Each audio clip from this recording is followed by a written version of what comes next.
Cautious condemnation for Justin Trudeau on the missile strike into Poland. Neither he nor British PM Rishi Sunak would assign blame for the attack.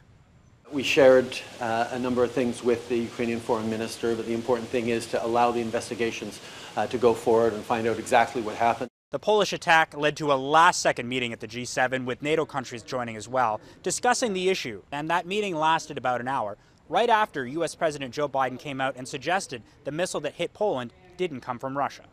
There is preliminary information that contests that. I don't want to say that till we completely investigate, but it's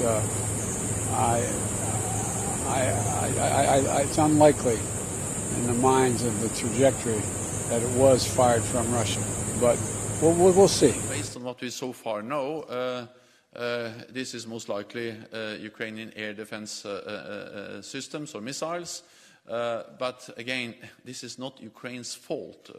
Russia bears the responsibility for what happened in Poland yesterday, because this is a direct result of the ongoing war and the wave of attacks from Russia against Ukraine yesterday.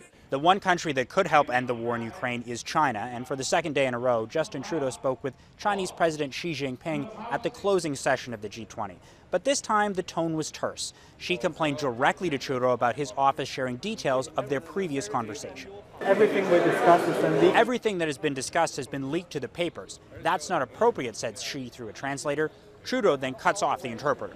A senior Canadian government source told reporters yesterday that Trudeau raised the war in Ukraine, North Korea, and Chinese interference with Xi. Today, Trudeau wouldn't say if the interference he brought up with Xi was the alleged Chinese interference that Global News has reported took place in the 2019 election. I raised the issue of interference with our citizens and expressed that it's important that we continue to have dialogue about that. There was some doubt that G20 leaders wouldn't be able to agree on a final communique in Bali, but in the end it did actually happen after Western leaders agreed to water down their language on the key topic of the summit. The final text says that only most G20 countries condemn the war in Ukraine. Mackenzie Gray, Global News, Bali, Indonesia.